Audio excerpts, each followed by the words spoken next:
Biodiversity. Bio means life, and diversity is the variety. So this is about the variety in life. Oops, I already said that. Okay, so what does bio mean? Bio means life, and diversity means variety. So here's some diversity, some biodiversity that you'll see among various insects, among various butterflies. So the total biodiversity is defined as the total number of different species in an ecosystem and their relative abundance. So how many monarch butterflies and how many of them are there? How many blue-tipped whatevers are there in the area? That kind of thing. Which has more biodiversity, A or B? So this is a monocrop of corn, and this is a forest with lots and lots of different types of trees and plants and etc., etc. Oops. So this one has more biodiversity, clearly, because there's so many different types of species living there. And this has, it's a monocrop means there's one thing planted here, which has more biodiversity. Again, the one with variety. So what do we get from biodiversity? Oxygen, food, clean water, medicine, aesthetics, how nice things look, ideas. Should we be concerned about biodiversity? What we know, the Earth is losing species at an alarming rate. When species of plants and animals go extinct, many other species are affected as well. So the threats to biodiversity, number one is habitat destruction. So if you destroy the place that the organisms need to live, then they will die, and you don't have biodiversity. So if you take an area and you log it, and this was home to a certain type of owl, and now the owl can't live there, that's a huge threat to biodiversity. So this is one to memorize if it doesn't make sense to you, intuitive sense. This is one that you need to know.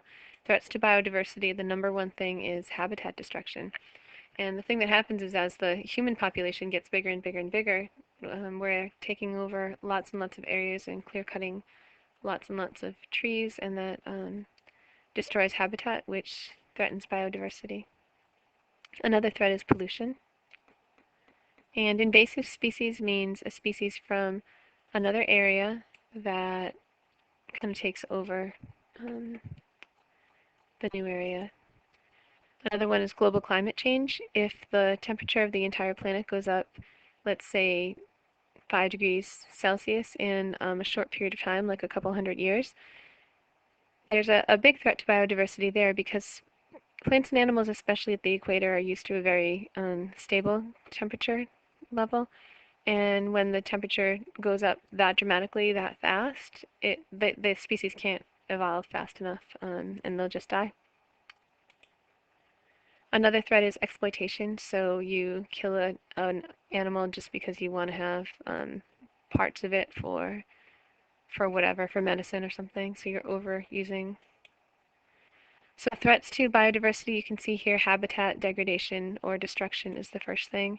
Alien species or invasive species are next, and then pollution, overexploitation, and disease is the last one. Here's an invasive species example. An invasive species, or an invasive grass called cheatgrass, is prevalent in some national wildlife refuges in the arid western U.S.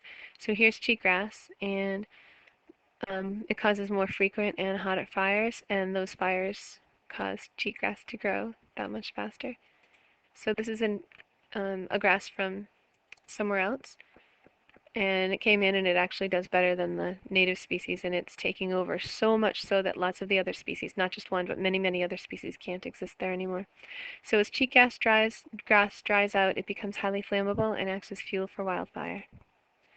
An area infested with cheatgrass burns hotter and more frequently, and as a result, the native plants decline because they are not adapted to the new fire regime.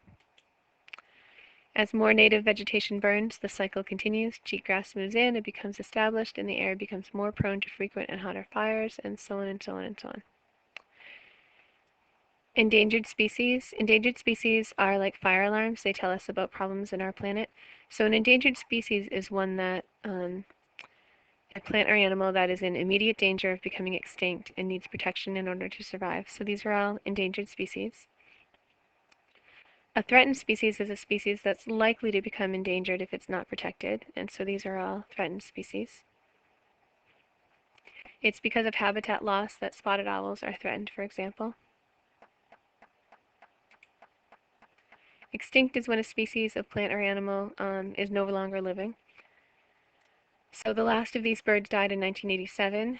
Not all sparrows, just, whoops, this particular sparrow lost their homes as marshes were destroyed. Ways that species become endangered, again, habitat loss is the single biggest one.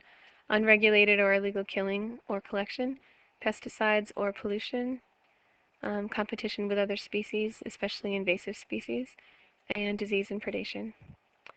Endangered means there's still time, so the spotted owl's problem started years ago when old-growth forests were cut faster than they could regrow. The spotted owl is our fire alarm to the problem of overcutting forests.